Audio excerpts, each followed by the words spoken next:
The Sherif et al. Study from 1954 and 1961 introduced a revolutionary new theory of prejudice. The method in which he did this was somewhat questionable. Sherif's research into obedience mostly looked at intergroup conflict and cooperation. The experiment that was carried out was nicknamed the Robbers Cave Experiment after its setting in the Robbers Cave camp in Oklahoma. The participants in the experiment were 22 boys, 21 of them 11 years of age and one 12 years of age. All of these boys were what Sherif called normally adjusted and were all from middle-class Protestant families. None of the boys had ever met before the experiment began, and they were divided equally into matching groups based on educational and athletic ability once they arrived at the camp, based on information from parents and teachers. The camp was 2 weeks in duration, and parents were paid $25 to incentivize them not to visit the boys during the period the experiment was going on for. Sherif carried out his procedure in 3 stages.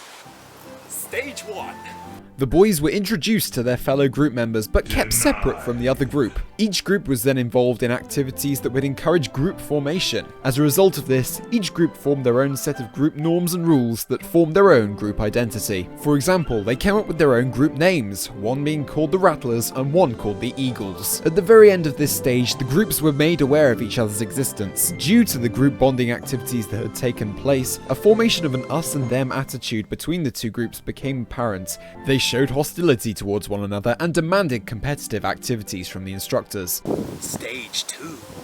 Once the two groups were brought together into situations where they could compete against one another, everything suddenly changed. For example, when the camp tournament was first announced, the boys began to fight and name-call at one another, using derogatory terms such as stinkers and sissies about the other group. There were also a couple of minor skirmishes and camp raids, and the Eagles burned the Rattlers' camp flag. In-groups and out-groups were soon formed, meaning the boys developed an us and them style attitude towards the other group, thinking they were better than them. In fact, 93% of the boys from each group selected friends exclusively from their own in-group. This is because both groups were subject to orchestrated situations that they would find frustrating and believe were caused by the other group. Researcher-based activities such as cabin inspections and treasure hunts were also rigged to cause frustration among the boys. During the camp tournament, prizes such as trophies, medals, and a 4-bladed knife were up for grabs, meaning the boys thought that their actions did actually carry real weight, even though the number of points could be manipulated by the experimenters, so the points were roughly neck and neck throughout the course of the tournament. Stage 3.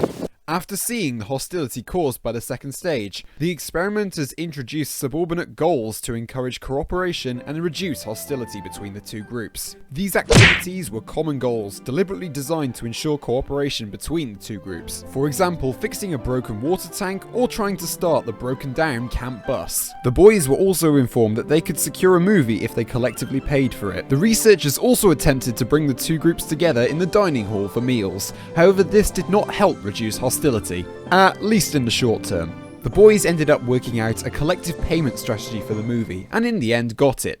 However, this was not the only result that was seen in a positive light. At first, the boys were seen to be mingling with one another, and no longer calling each other names. However, this was not to last for long. Not long after, the boys displayed their negative out-group bias once again during supper, throwing derogatory terms and food around the dining hall. However, after a day or so, this was no longer the case. There was a noticeable reduction in hostility observed in supper and turn-taking the following day at breakfast. Furthermore, there was a significant increase in the number of boys whose friendships were now with the out-group compared to the choices made in Stage 2. In conclusion, Sherif showed that the best way to combat our prejudices is to face them head-on. By forming in-groups and out-groups, we directly limit ourselves by using nothing but stereotypes of the out-group to judge their character. But when we intermingle and work towards a common goal, we see such prejudices are soon forgotten, as the task at hand becomes more important than the people carrying it out. So the next time you meet someone and you accidentally stereotype them,